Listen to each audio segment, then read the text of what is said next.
الو. بقول لك ايه، امشي بسرعه من عندك، اوعى تفتح الباب لاي حد. انا بقول لك اهو. في ايه يا عم؟ مالكش دعوه. بس في ايه؟ مفيش ايه، انا بقول لك اوعى تفتح ايه ده بس؟ الباب. في ايه؟ يا عم عرفني. اسمع بس، من غير ما تعرف اي حاجه.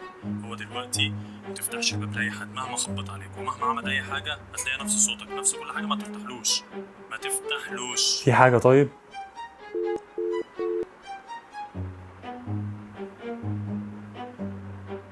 ماله ده؟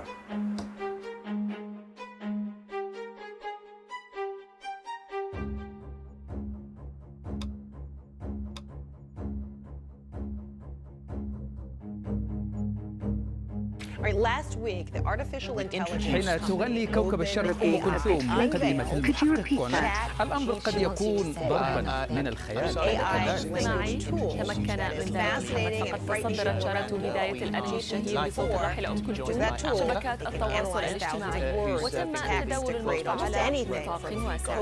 الأمر أثار جدلا بين مؤيد ومستمتع بالنتيجة التي وصفوها بالمثلى، بينما تخوف آخرون من تشويه تراثها الغنائي. نستمع إلى المقطع. As CNN's Joni O'Sullivan found out, and we showed it to you last weekend, by using We will not have our jobs taken away and given to robots. We will not allow you to take away our Dad. So it's taken an awful long time to get to this point. As you can see, this is Amica. Just finished shooting our story here. Because you think, right, okay, so Going to the airport in a while. This is Japanese. This is submarine. California. This could be where we were.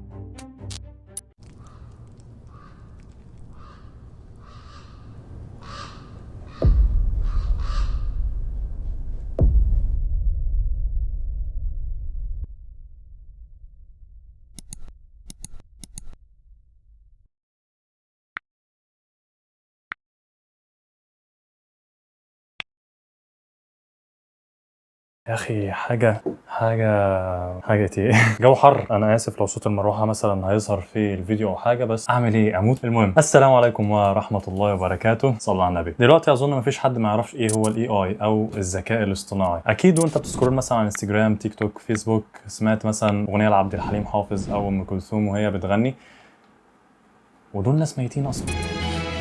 يكتشف الغامض والمثير، يستنتج بالعقل الكثير هنا الرجل الصغير. سابني بقيت لوحدي، دنيا بيني وبينها تحدي، ليه يا قلبي طب مين يا عم اللي عمل الموضوع ده؟ الذكاء الاصطناعي. ازاي عمل الموضوع ده؟ هو كده اتعرف على موجات الصوت بتاعتك، اخدها يا باشا، شوف بس انت اكتب له خلاص. ارجع بالزمن كده 50 60 سنه، قول لواحد ان انت ممكن تكلم ابن خالتك اللي في الصعيد، هيقول ايه يا عم انت مجنون؟ بنفس الفكره من 5 سنين بالظبط ما كانش حد عارف يعني ايه هو الذكاء الاصطناعي، وكان فكره بس بنشوفها في الافلام، حاجات اللي هي الروبوتات والحاجات دي هيسيطر على العالم وهكذا. بس الموضوع شكله حقيقه اهو من نفس الخمس سنين اللي هو من قبل كورونا 2000 مثلا 18 2019 ما كانش في حاجه اسمها الاي اي او الذكاء الاصطناعي، وما جاش على بال اي حد ايه اللي ممكن يعمله فينا. ده كمان ممكن تضيفه كده زي اب على التليفون بتاعك، تكلم معاه وتطلب منه يخلص لك برزنتيشنز وريبورتس وحاجات زي كده. وحصل كتير، استفدت منه بصراحه في الكليه بشكل كبير، ان انا كنت خلاص انا تبعت له كام ريكورد كده للشخص ده وتقول له انا عايز الصوت ده، وتكتب انت الكلام اللي عايز ان الشخص ده يقول بصوته هو، وهيطلع لك نسخه طبق الاصل من الصوت ده. حاجه كده كنا بنستغربها واحنا صغيرين لما كنا بنتفرج على فيلم ولاد العم، لما كانوا بيقلدوا صوت قريبه منى زكي، وما كناش مصدقين ان في حاجه زي كده بتحصل اصلا. يوه نسيتها، ده كان زمان قوي يا سلمى. بس لا، يا ريتها جت على قد الصوت ده. هي دخلت كمان في شغل الديزاينرز، موشن جرافيكس وحاجه زي كده. ادوبي بريمير اضافت في النسخه الجديده بتاعتها حاجه اسمها جينيريتيف فيل، ودي حاجه اللي هتقعد الديزاينرز في البيت اصلا. اللي هو انت يا باشا خد صوره مثلا قد كده كروب، وقول يا باشا انا عايز جينيريتيف فيل الحته دي، هيقوم عاملها لك. انا عايز جينيريتيف فيل الحته اللي تحت، واكتب الكلام اللي انت عايزه يظهر فيها، هيكتبها لك ويعملها لك. اللي في الجنب كذلك، اللي فوق كذلك، وخد على كذا امثله كتير بقى. يعني الموضوع ما وقفش لحد الصور او الصوت، الموضوع بقى فيه هولوجرام. يعني الهولوجرام ده احنا كنا عارفينه من زمان اصلا قبل مثلا بتالي من الذكاء الاصطناعي. بس تخيل بقى حاجه زي كده وحاجه زي كده، انت متخيل مع الموقف الميكس الغريب ده كده؟ يقول لك بقى ايه، هيعمل حاجه زي اللي احنا كنا مثلا بنشوفها في افلام الخيال العلمي، اللي هو يعملوا اشارات في الفضاء بقى، ان هو الشخص يطلع يتكلم، شخص حقيقي، لا ولا حتى صوره منه، يعني هو الصوت له الكلام. انا مش فاضي والله، بعد 5 دقايق بس ابعت للشخص ده رساله هولوجراميه ان انا هظهر قدامه في الدقيقه كذا الساعه كذا وهكلمه، اتكلم انت براحتك بقى، انا الشخص ده. بس انا مش انا اللي بتكلم، انا باعت بس رساله. دلوقتي انا سامع حد بيقول طب ما زي الفل اهو يا عم، ايه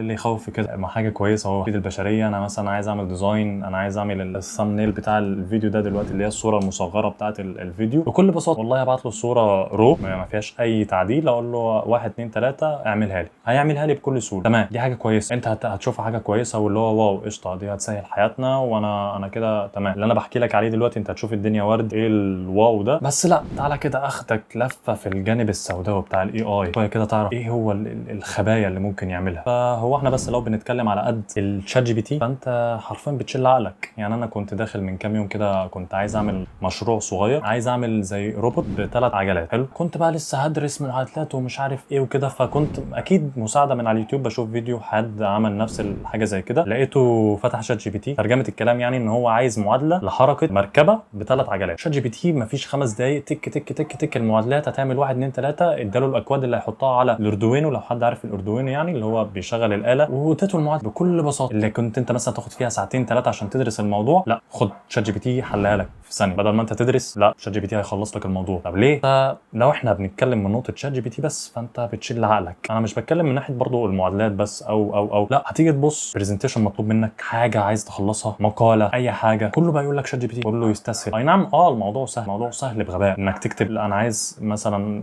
مقال 500 كلمه اكتب لي، وحصلت وانا عملت كده بامانه والله، انا عملت وكل دفعتي عملت كده، خلي بالك. بس فين الابداع في كده؟ الموضوع بقى خطر، الموضوع انت بقيت تديله معلومات زياده، انت بقيت تغذي الاي اي بحاجات اكتر عننا. الكلب مش جاي هو اللي دلوقتي. A few minutes later. فلا، كل مشاركة منك بتخليه ياخد معلومة أكتر عننا، بتخليه يعرف أنت مين، أنت مين كإنسان، أنت بتفكر إزاي، أنت مشاعرك عاملة إزاي، إمتى تفرح، إمتى تحزن، إمتى تضحك. الموضوع بدأ يتجمع معاك، إمتى تفرح، بدأ يتكون مشاعر. لما الانسان طلع باختراع زي الآلة الحاسبة زمان، في مجموعه من الناس حبت الموضوع، قال ده الموضوع ده هيسهل علينا وده زي الفل. الشركات الكبيره هي اللي قالت كده، ان ده هيسهل علينا الموضوع والدنيا هتبقى تمام وزي الفل. بس جم يبصوا على مستوى ذكاء الاطفال، او مثلا المستوى اللي كان ماشي بيه الطلاب في الدراسه، بدا ينحدر. بدا كل طالب لما يتسال كام في كام بيساوي كام مش عارف، آلة حاسبة، ده اللي احنا فيه دلوقتي. فجزء كبير من الناس هجمت الموضوع ده اول ما الآلة الحاسبة طلعت. ازاي انت تشيل عقل الطفل؟ ازاي ما تخلوش يفكر؟ ازاي دلوقتي طلع فيه يا باشا آلات بتحل انتجريشن وتكامل وتفاضل وحاجه بسم الله ما شاء الله. يعني مخنا ما بقاش شغال في الحاجات دي. يعني انا هقول لك على حاجه، انا لما بحل مثلا مساله زي دول، انا مش واثق في نفسي من الاخر، حلها على الحظ طلع نفس الناتج زي الفل، انا هو كده. فلا، الاي اي رايح في حته وحشه، رايح في حته احنا مش هنفهمها الا بعدين. حاجات كتير حلوه زي ما بقول لك، يعني الموضوع مش مقتصر على شات جي بي تي او حاجات من دي خالص. بالعكس، اقول لك على حاجه، انا دلوقتي ممكن اخد الصوت اللي انا بسجله من المايك ده، مش عايزه، ممكن اصور بالكاميرا بس. لو انا نبره صوتي عاليه شويه اصور من الكاميرا بس. حلو الكلام. في موقع هتخش تديله الكلام بتاعك ده وهو يعمل لك كل اللي انت عايز تعمله في الصوت، كانك بتسجل من مايك بروفيشنال. يعني المايك اللي انا معايا ده كويس كل حاجه، وانا بعدل على الصوت، يعني مش باخد رو، بس لا هو يطلع لك صوت محترم. واظن في كتير شاف الموضوع سهل، هياخد من عقلنا حبه حلوين، هياخد. يعني انا اقول لك على حاجه، الناس اللي شافت الفيديوهين اللي فاتوا عارفين ان انا فاهم، تمام. هتيجي تسالني يعني الحاجه اللي انت بتحبها، انا بحب اعمل مونتاج، بحب اصور، بحب مثلا اللقطات السينمائيه، الاخراج، وده يبان مثلا في الايه السكتش اللي انا صورته في الاول. وان شاء الله يعني بقدر الامكان انتوا شايفين التطور. يعني انا استنيت الفتره دي ما نزلتش فيديوهات عشان كنت بجيب سوفت بوكس صور باذن الله في السيت اب. اسف على المقاطعه اولا، بس بمناسبه ان احنا بنتكلم على التغيير والاضاءه وكده، فايه رايك؟ عايزك تكتب لي كده في الكومنتات ايه رايك في الشغل الرايق ده، وايه الفرق ما بينه وما بين الفيديوهات اللي فاتت لو انت ما شفتهاش يعني. واسف على الشهر اللي انا ما نزلتش فيه فيديوهات علشان حصل فيه ظروف، كان عندي حاله وفاه جدي الله يرحمه. نسالكم الدعاء له بالرحمه والمغفره، وان شاء الله ما نقطعش فيديوهات تاني. واستنى معايا في اخر الحلقه عشان في سؤال ولغز لازم تحله وتعرفه من الفيديو ده وتكتبه في الكومنتات. وفي ناس كتبت على اول فيديو ان احنا عايزين فيديو عن اقسام هندسه وما الى ذلك. الفيديو الجاي باذن الله عن أقسام هندسة. ولو في أي اقتراحات تاني عن الفيديوهات أو عن المحتوى، عشان مش عايز المحتوى كله يكون عن الهندسة والدراسة، يعني أنا بحاول أنوع AI هندسة كده لانتحار القضايا اللي انتوا عارفينها، ننفع البشرية، نستبدل المحتوى التافه بهذا المحتوى الجميل. بس أسيبك بقى مع الفيديو. سلام. انا بحب اصور، بحب اليوتيوب، تمام. هتيجي في نقطه المونتاج انا حلو فيها شويه يا عم، قول انا على قدي، ما عنديش مشكله، انا معترف بحاجه زي كده، ودي ممكن من الحاجات اللي هتخليني اكمل في الموضوع عشان اوصل لمرحله كويسه في المونتاج. دلوقتي في موقع بيعمل لك المونتاج بالاي اي، يعني مثلا انا الفيديو اللي انا بصوره ده ممكن يدخل في الساعه الا ربع، وليكن مونتاج مثلا اشيل الحاجات اللي هي تنهيدات، فاهم ازاي؟ انا بقصقص كتير جدا، حلو، عشان اطلع لك مثلا فيديو 10 دقايق زي ما انت عايز. في موقع بقى بيعمل لك الحاجات دي من غير اي حاجه، انت زي تول كده بتثبتها على البرنامج اللي انت شغال عليه، وهي تقص بقى فانت متخيل خلاص الموضوع وصل لفين. ممكن برضو مستقبلا ممكن تكون حاجه زي كده ضافت، مستقبلا ممكن يكون تقول له انا باشا انا عايز اعمل افكت كذا، عايز اعمل كذا في كذا في المونتاج. ناس كتير شغاله في الموضوع ده، ناس كتير بتقبض فلوس من الموضوع ده، ناس كتير سواء في المونتاج او الديزاين او بتقبض وبتاخد فلوس وبيوتها مفتوحه من الموضوع ده. اكيد مش انا اول واحد اتكلمت في الموضوع ده، ومش انا اخر واحد اتكلم في الموضوع ده. موضوع محزن، بياخد الموضوع في حته قلق شويه. فزي ما قلت احنا دلوقتي متجهين بسرعه لحاجه مرعبه، واما كنش احنا اساسا بنتراجع في الزمن، وده اللي انا مؤمن بيه الفتره الاخيره، ان احنا ما بنتقدمش، احنا بنرجع لورا. مش دليل واحد فيه ادله على حاجه زي كده، وربنا معانا حقيقي والله. الواحد بقى يخاف، وليكن لو كنت بطلع شغل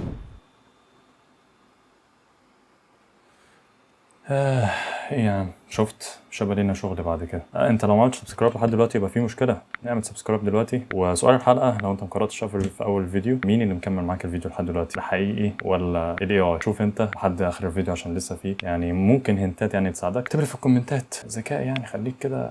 يلا سيبك معايا مع الفيديو. من المونتاج او ديزاين او خلاص. الموضوع برضو بقى محزن في بعض الاوقات، زي ما انا قلت في اول فيديو، لما حصل فيه اعاده احياء حفل ام كلثوم، واللي حضروا جمهور كبير جدا من محبين ام كلثوم والناس دي. هولوجرام، الاغنيه نفس الاغنيه، الست وقفت على المسرح تاني، وهي ممكن تكون خلاص بقت تراب في تربتها، وده شيء مؤكد يعني، ربنا يرحمها، بس طلعت. بالك بقى هم ممكن يستغلوا حاجه زي كده في ان هم يخلوها تقول كلام مش ليها، وعلى ذكر تقول كلام مش بتاعها. خافوا وشوفوا ولادكم بيعملوا ايه، وكل واحد يخلي باله من اللي بيتعرض على التليفون، سواء اب او ام او اخ كبير او لان سواء يوتيوب او فيسبوك او بيهتم بالحاجات التافهه، بالحاجات غير منطقيه بالمره للمشاهده بالنسبه لطفل. انا اخويا راح ثالثه ابتدائي، انا صغير، ان هو مثلا يتفرج على حد بيصرخ، حد بيتعصب لمجرد ان هو مثلا بيلعب لعبه، شيء مؤذي لابعد حد. انا ما مسكتش تليفون الا في ثالثه اعدادي، وانا دي حاجه بحمد ربنا عليها جدا. اي نعم ما كانش في عك زمان، ما كانش في كل الهبل ده، ليه؟ ما كانش ساحب من وقتي، ما كانش ساحب من تفكيري. الواحد كان عايش حياة، كان بيروح يجي، كون طفولة. الواحد كون طفولة وذكريات وحاجات كتير جدا، واكتسب صحبة وذكريات، وكان قاعد هنا داخل في ال8 سنين ولا حاجة. ايه يعني سنة في الثانية في الثالثة ما فيش اي حاجة. فاكر حاجة منهم؟ لا مش فاكر بصراحة. المحتوى ما بقاش حلو، المحتوى المقدم ما بقاش حلو. ده غير ان ممكن مثلا تاخد في السكة الغلط. ازاي؟ وليكن واحدة مشهورة تعمل تيك توك او اي حاجة، ليها صور، ليها فيديوهات، ليها صوت، يا باشا خلاص عمل مجسم. ممكن المجسم ده يتعمل بيه اي حاجة بالاخر، بدل ما كان الهاكر هيتصل عليك زي ما كانوا معتقدين ان هو بيتصل ويهكر التليفون، وهذه التهديدات اللي كانت بتوصل لبعض الناس، ما بقاش في داعي لحاجه زي كده، ما بقاش في داعي خلاص. فلا، كل واحد خلي باله من الحاجات اللي بتظهر على التليفون، لانك بطريقه او باخرى المرحله اللي فيها الطفل دي بتكون الوعي بتاعه. فتخيل هو ينمو في وسط الذكاء الاصطناعي، مرحله التيك توك، عصر السرعه، سكرولينج 60 ثانيه، 30 ثانيه، 20 ثانيه، 10 ثواني، خلاص ما حدش بقى مستحمل يشوف الفيديو للاخر، عايز ياخد دوبامين ايا كان هو ايه بقى. مش عايز استفاد بالمعلومه، انا عايز اخد دوبامين يا باشا. هات لي، انا قاعد ربع ساعه اخد دوبامين فيهم، السلام عليكم. ويا ريتهم جم على قد الربع ساعه، ربع ساعه تسحب ساعه، تسحب ساعتين، 3 4، صلاتك، عبادتك، شغلك. هنكون بعد كده جيل عاطل، بالاضافه للذكاء الاصطناعي، للاي اي. عاطل، اي يعلى، جيل بشري ينزل. وصلت الفكرة؟ مشروع المليار الذهبي ده اللي عايزينه يحصل. العقول البشرية يحصل لها حالة من الركود. مش عايزينك تفكر، مش عايزينك تشغل دماغك، عايزينك تسمع وبس. بس انا عارف ان اليوتيوب ما بيدعمش المحتوى الهادف اللي فيه كلام يفتح عقلك. عارف انت قلم السخن كده اللي ينزل على قفا الواحد يفوقه. الواحد بيتكلم في ان هو ازاي تحافظ على نفسك وتحافظ على جيلك من بعدك. ما تصحاش تلاقي ابنك تاني يوم، يا بابا انا عايز اسيب البيت، عايز انفصل عنكم، عايز اعيش لوحدي. انا بقيت اكتئب. في هذه المراحل بدات تحب العزله، وانت كأب او ام ما تعرفش هم بيعملوا ايه، بيتفرجوا على ايه. خلي بالك، حلقه ما كانتش راحه في الموضوع ده بامانه. انا عارف ان كل ده وراه راس كبيره، وراه تخطيطات من زمان، وراه ناس عايزه توصل لحاجه. حاجه وعارفه ان ده هيحصل، وده كده كده حصل وهيحصل مش بايدينا، بس شكلها قربت. فبس احنا كنا بنتكلم في الحلقه عن الاي اي، كلمتك عن المنظور بتاع الاي اي والسواد بتاع الاي اي. انا دلوقتي في الحلقه قلت لك ايه اللي الاي اي ممكن يعمله، بس هل قلت لك ليه الاي اي بيتطور بسرعه؟ عايزينه يتطور بسرعه وبنفضل نساله ونتواكل عليه. خلي بالك من كلمه نتواكل عليه، مخنا ما بقاش هيستوعب حاجه بعد كده، مش هيبقى فيه خرم ابره لذره ابداع. اظن لما انت بتشوف فيديو مثلا 2000 1900 وحاجه بتقول يا الايام دي كانت فيها بركه ومش عارف ايه. 20 سنه بالظبط، 20 سنه 30 سنه بالظبط تقول على الايام دي احنا فيها يا ده الواحد كان وكان وكان وكان وكان وكان. ودي دوره الحياه من الاخر. اي نعم لو ربنا احيانا وادانا عمر ان احنا نعيش لمرحله زي كده يا ما هنشوف. ربنا يستر علينا. وانا حبيت افضفض شويه في الحلقه دي. السكريبت ما كانش راح في الناحيه دي خالص، بس انا في كلام كتير الواحد عايز يقول، واسف اني طولت عليك. ولو انت حاببني وحابب تشوفني تاني، اي نعم احنا بنطور كل يعني فيديوهين الحمد لله، يعني وتشوف الفيديوهين اللي فاتوا هتلاقي ان الاضاءه ما كانتش قد كده. احنا طورنا وجبنا حاجه كويسه، وعقبال ما نجيب تكييف عشان الحر اللي انا فيه ده لا يرضي احد. لو انت حابب تشوفني تاني وتشوف الفيديوهات دي كيف، فانت عارف انت تعمل ايه كويس. وانا بحبك في الله، ما تنساش تصلي على النبي، ويا رب تدخلوا الجنه كلكم. ربنا يستر علينا. سلام.